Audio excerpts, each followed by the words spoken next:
Hi, I'm Hi. Tawny. Hi, I'm Alan. And this is Bear, and that is Phoebe. Phoebes. And that's our little family for now.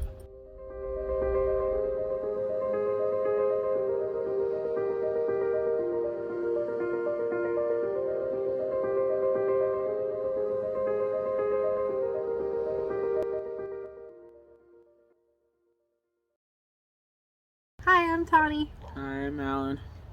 And what did I And say? there's Phoebe. That's Phoebe.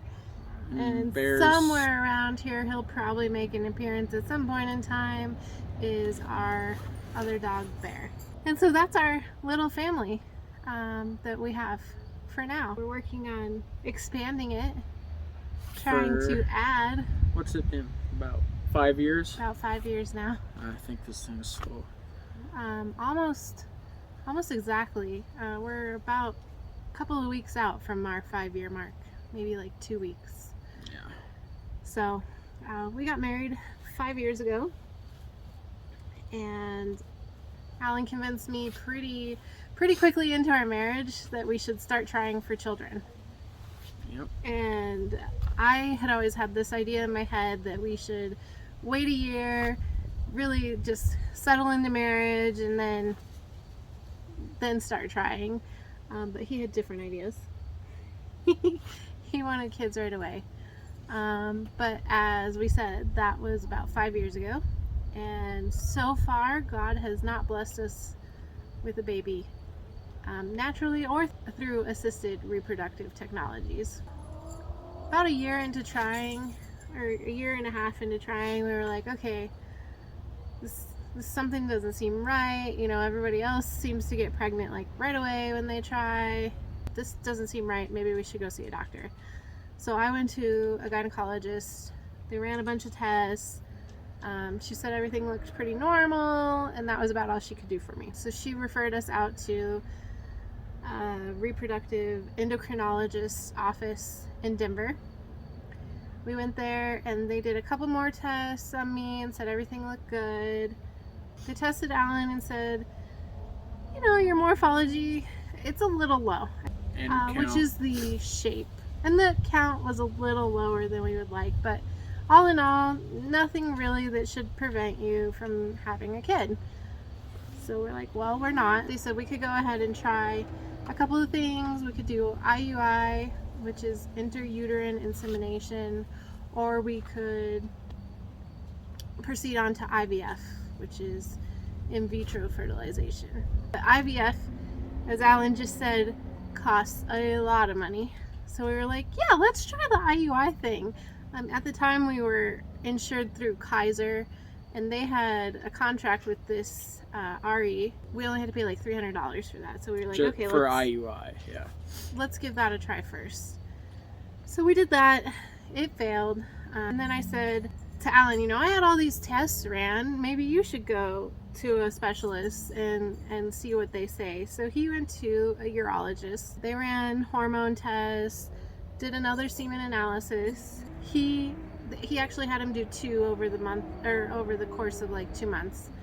And when the second one came back, the bedside manner on this, it always astounds me. He emailed Alan and said, you will not be able to conceive naturally or through IUI. The only way you will be able to conceive is through IVF. You should just give up, basically. And we were like, wow, okay. There's the bear. So that was about 2 years into our journey. In the meantime, we had been living in Denver. We decided to move back down to Colorado Springs. So we kind of put everything on hold to move back down here, get a house, and make that our priority. So at our 3-year mark, we decided, all right, it's time to get back into this. Let's see what's happening. We went to another RE down here. Not going to name names, but I was not impressed. He was no bueno. And we decided to go ahead and pull the trigger. You know, he had the cheapest IVF in the country. So if you're doing IVF, yeah, you'll know cheaper is not always better. So we did IVF with him, and we found out in like October of 2019 that it had failed.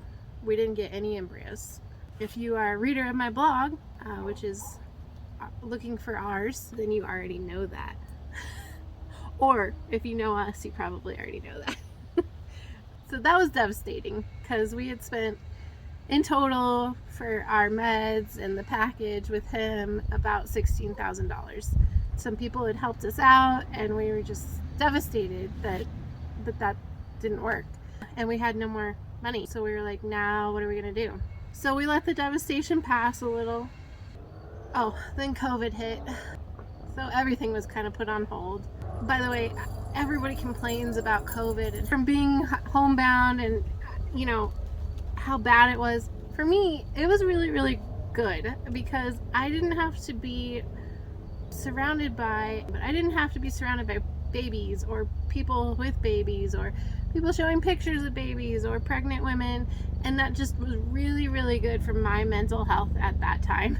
So while a lot of other people really struggled with COVID, I really healed from IVF, and I probably was the happiest I had been in like 4 years. So then we started talking, let's say probably in January this year, we started talking again about, okay, what are we gonna do?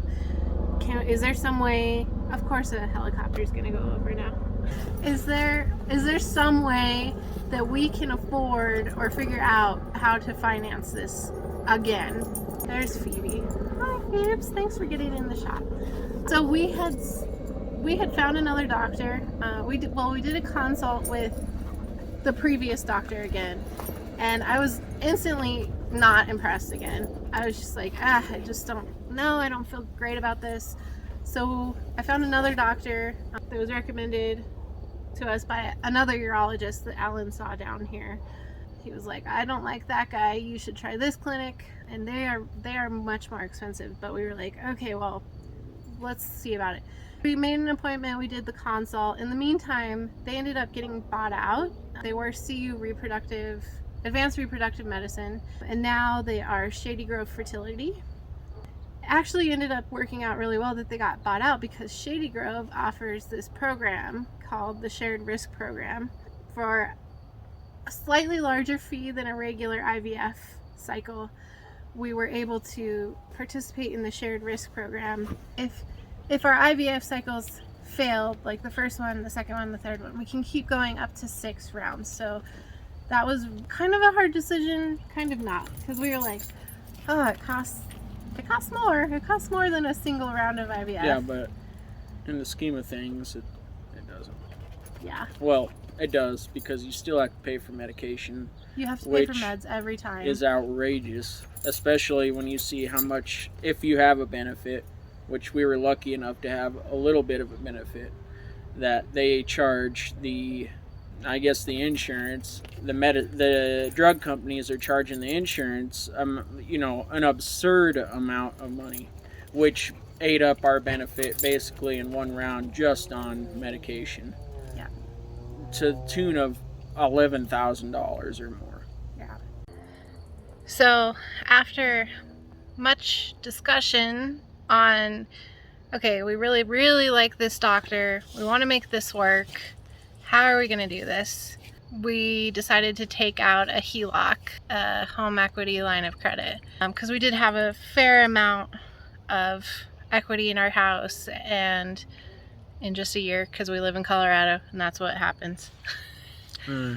And we decided to take one of those out, and that's how we would fund this, because we don't have $25,000 laying around. Like most people. So if you're thinking about ways that you can afford to do this, which most of us can't, it's not a decision to be taken lightly, but there is ways to do it.